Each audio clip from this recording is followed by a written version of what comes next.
खाने वाली चुड़ैल। रात को अचानक राधिका मौसी को किचन से कुछ गिरने की आवाज आई। उन्होंने बाहर निकल के देखा तो किचन में उन्हें कुछ सफेद साड़ी में दिखा। वो चीख पड़ी, भगवान, आलतू जलाल तू, आई बला को टाल तू, आलतू जलाल तू, आई बला को टाल तू।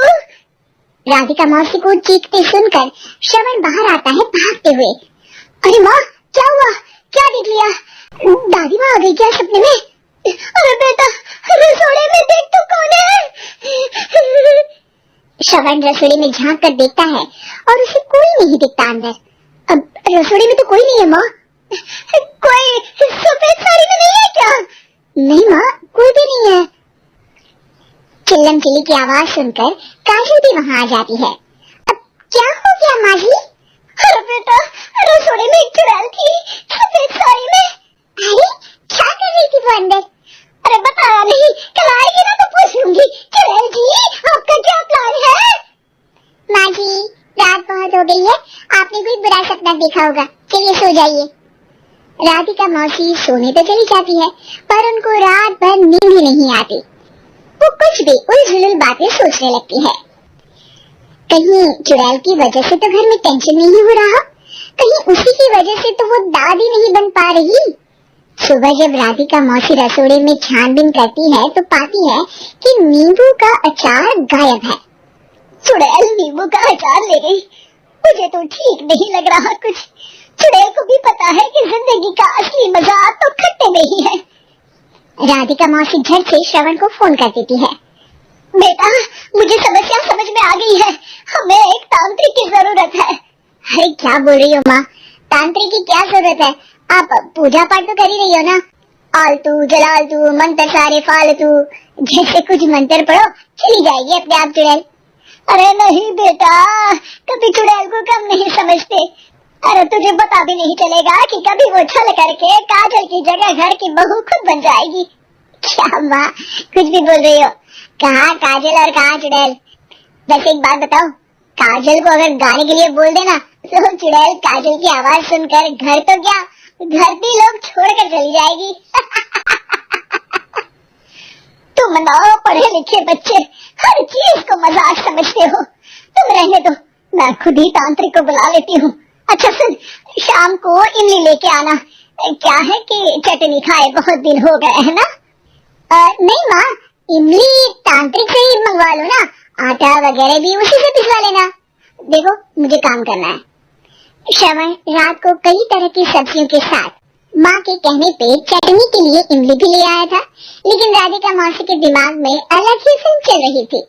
उन्हें अब सिर्फ शक ही नहीं यकीन होने लगा था कि शायद चुड़ैल ने श्रवण पर अपना जाल बिछा दिया था, जिस वजह से श्रवण उनकी बात ही नहीं मान रहा था।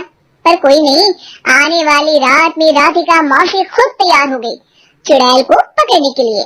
रुद्राक्ष की माला, तुलसी का पत्ता, हनुमान चालीसा सब हाथ के पास ही था, बस चुड़ैल का इंतजार था। और जैसा राधिका मौसी ने सोचा था वैसा ही हुआ। वो चुड़ैल उस रात भी आई, पर वो राधिका मौसी से तेज निकली और राधिका मौसी के उसे पकड़ने के पहले ही वो भाग खड़ी हुई। जरूर बहू पे साया है उस चुड़ैल का, तभी तो श्रवण के कमरे में गई है। और अगली सुबह राधिका मौसी पिछली रात हुए हमले में किन चीजों का नुकसान हुआ उसका हिसाब लगा रही थी। उनके खेमे से एक आम के अचार की शीशी भी गायब हो चुकी थी और वो इमली भी जो कल श्रवण लेकर आया था। राधिका मौसी इस बारे में सोच ही रही थी कि श्रवण जल्दी से रसोड़े में आकर दवाइयों की पोटली ढूंढने लगता है। अरे बेटा क्या हो गया? अब माँ, वो काजल की तबीयत खराब है, बहुत घबराहट हो रही है उसे। हे भगवान, मैंने पहले ही कहा था कि तांत्रिक को बुला लेते हैं, और नहीं, अब देखो उस चुड़ैल ने काजल को अपने वश में करना शुरू भी कर दिया है। हालांकि श्रवण भूतों में विश्वास नहीं करता था, पर अब वो भी डर जाता है और राजी हो जाता है एक तांत्रिक को बुलाने के लिए। कुछ ही घंटों में तांत्रिक आ जाते हैं और राधिका मौसी तांत्रिक जी को सब बता देती है।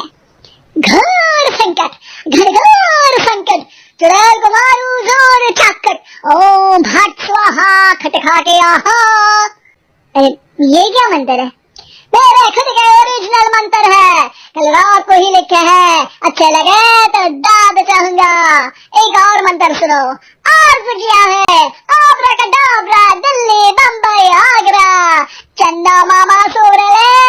चुड़ैल मामू जारा। ये मंत्र है? अरे कोई 40 वाली सा पढ़ो ना। वक्त कम है, 40 नहीं पड़ेंगे, 20-25 में काम चलाना पड़ेगा। अलग निरंजन जाके लंदन, मुफ्त का मंजान घिस मेरे नंदन। अरे जल्दी करो तांत्रिक जी, जल्दी करो। तांत्रिक अपने उल झलूल मंत्र पढ़ने लगता है। श्रवण को तांत्रिक पे शक होता है। वो अपने डॉक्टर दोस्त को कॉल कर देता है ताकि कोई अनहोनी हो तो इमरजेंसी में चीजें मैनेज हो जाए। तांत्रिक धुनी रमाता है जिसकी वजह से कमरे में काफी धुआं हो जाता है और जिसकी वजह से बहू की घबराहट बढ़ जाती है।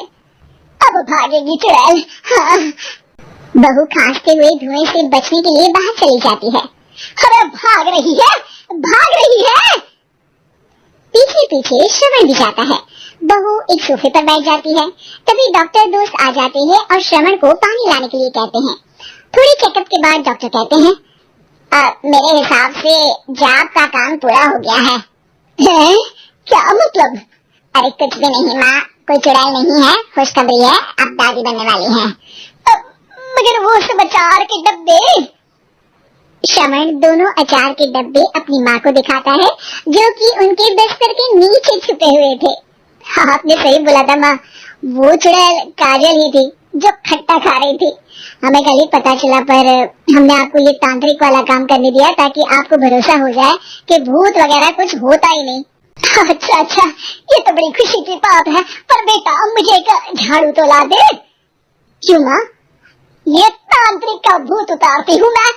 अब तांत्रिक राधा मौसी के डर से घर से भाग निकलता है और राधा मौसी उसके पीछे भागती है।